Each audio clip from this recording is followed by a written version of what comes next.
Wonderful. Thank you so much, Rathney. That was amazing. And I am now hungry. Here's my power pose before my presentation. Um, so, folks, we've been talking about all of these great practices for staff and for students and great policies that are going to help to improve the social emotional health and nutrition habits, so on and so forth. And the way that we can measure whether we're doing this or not in our district or in our school is by using the Thriving Schools Integrated Assessment. And now, in what you're seeing right now is the Thriving Schools Integrated Assessment for Orange County Department of Education, but it is a parent account, so it would act also like a district. So it's showing here the district topics, which are the same as the school topics, but the questions are slightly different.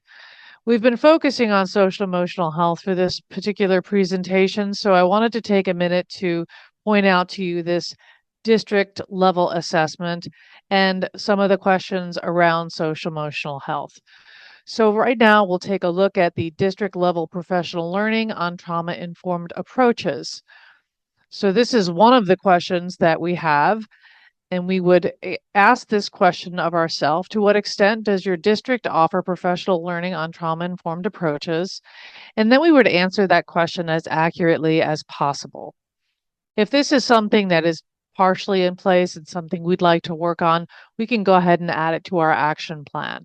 There are other questions, such as district partnerships on social emotional health. To what extent does your district partner with community organizations to support social emotional health?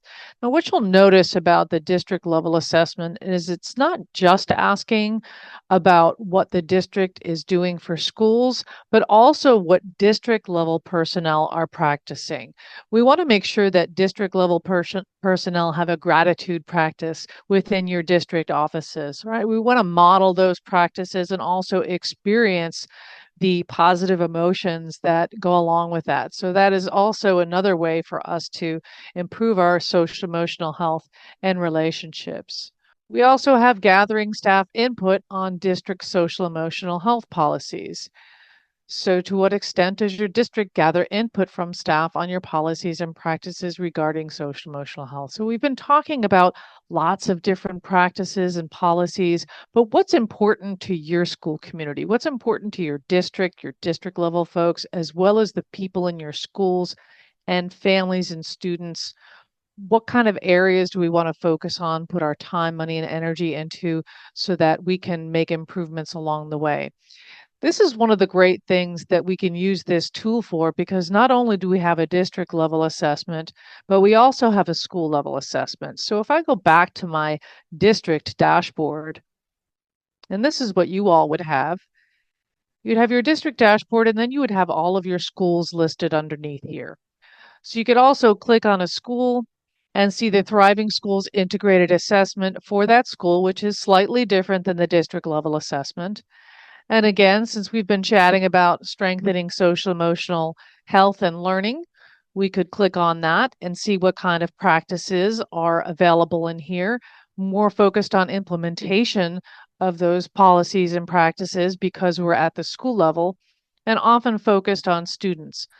However, we also have our cultivating staff well-being section here. So some of the practices and policies that Rathney alluded to around staff well-being will also be found here in this particular section. So we look at, are there positive staff relationships promoted by the school?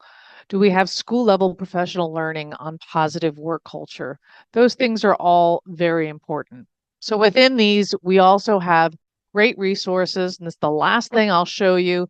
Here's a wonderful resource called Get Connective, Creative Ideas for Building Staff Relationships. This is just one of many resources that you can tap into and utilize with your staff at the district or school level. Talks about building skills together. And there are a variety of activity pages and instructions for use. So the idea is to use this tool to identify areas of strength and opportunity, and to choose some items to set for goals and utilize the resources to move towards your goals.